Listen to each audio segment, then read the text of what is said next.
Ukrainanyň gorunmak ministri ýurdun öňünde adatdan naşary agyr hepdeleriň duranlygyny aýdyp, ýurdun günnäwerini dowam edýän tögerekleýin Rus hüjümleriniň uly ýykgynçylyk wekimini öýdürdi. Russiýa bize mümkin bolýança köp yara salmaga finansar diýip, gorunmak ministri Aleksey Reznikow 27 aprelde mümkin bolan helakçylyklar we agyr itkiler baradaky aladasyny paýlaşdy. Onuň bu beýanaty takminan 40 ýurdun resmiýleriniň Germaniýanyň Ramstein şäherindäki Abaşa Howa bazasynda geçirýän 2 günlük maslahatyny gawat geldi. Bu hakyky koalisiýanyň duşugy. Onun maksady diňe Kremli jogapkärçiligi çekmekden näle eýsem Russiýanyň diýdim zorlugyny ýeňmekden, medenileşen dünýäniň bu uruşda ýeňiş gazanmagyny üpçün etmekden ibaret diýip Reznikow Facebook'ta çap eden beýanatyny aýtdy. Günwatar ýurtlary 27 aprelde Russiýany Polşa we Bolgariýa berýän gazyny kesip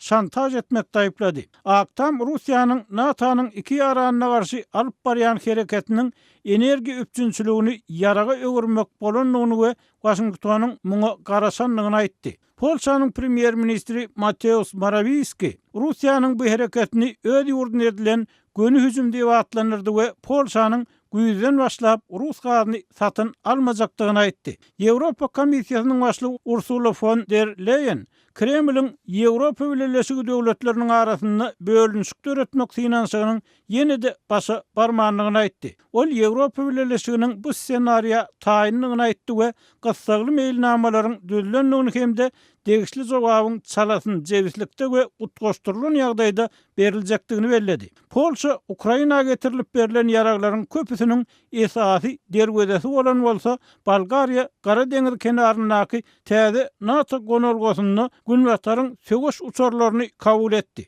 Ýöne bu ýurt çinnem öz ulanýan gazynyň 90%den gowragyny Russiýadan satyn alýar. Von der Leyen Ýewropa Birleşiginiň agdalaryna şertnamalaryny rubulda tölek etmelilik görkezilmedik halatyny Moskwanyň rubulda tölek etmek baradaky talaplaryny boyun eňmezlik barada duýduruş berdi. Ol Ýewropa Birleşiginiň şertnamalarynyň takminan 97 göteriminiň euro ýa-da dollar bilen tölek etmek şertini baglaşylanlygyny hem sözüne goşdy. Rus goşunlary Mariupolyň polat zawodyny, şäher goraýjylaryň we asudy ilatyň iň soňky berketmesini ýumurmagy dowam etdirdiler. Şäher häkiminiň kömekçisi Petro Andrushenko Azovstal zawodyna urulýan howa darwalarynyň ýeriniň kesilmeýänligini aýtdy. Asudy ilatyň bu ýerden alınıp çykylmak üçin gumanitar koridor döretmek gawat edilen soňky bir näçe finansyk hem şowsuz boldy. Russiýa öz raketa darwalarynyň günorta günnäwer Zaporojye şäherine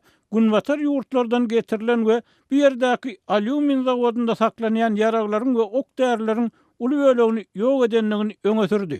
Britan Aňtygullygynyň maglumatyna görä Rus goşunlary deňizden uzak aralyga ýetýän raketalary atmak bilen zawoddaky ambarlary nişana alypdyr.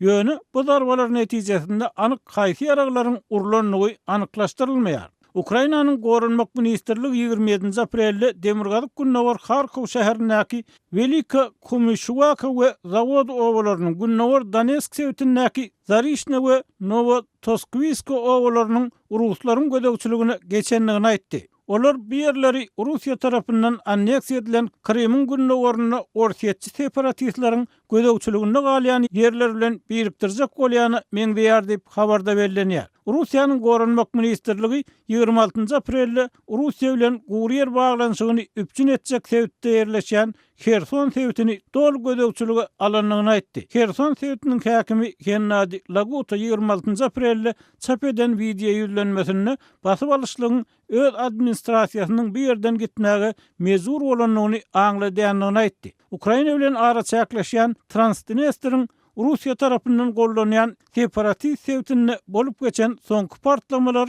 uruşyň Moldova hem ýaýramak ähtimallygy barada gorku döretdi. Ukraina prezidentiniň kömekçisi Mikhailo Podolyak 27 aprelde Moskwany Moldowany durnuksuzlaşdyrmak üçin Transdniestrden peýdalanmak islegini aýplady.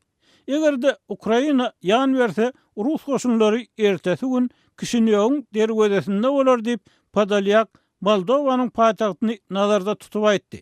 Transdnistr'ın separatist häkimetleri bu partlamalary terror hüjümleri diýip atlandyrdylar. Angliýanyň Gorunmak ministrligi 28 aprelde Russiýanyň Gara deňiz flotunyň Ukraina we kenar ýakyn nişanalaryna zarar urmak ukybyny ýitirmänligini öýdürdi. Saratow we Moskwa gemilerini ýitirenligine garamazdan Russiýada henidem 20 tögeregi deňiz gemisi, şol sanyny suwatly gemiler hem bar diýip Britan ministrligi Twitter'da aýtdy.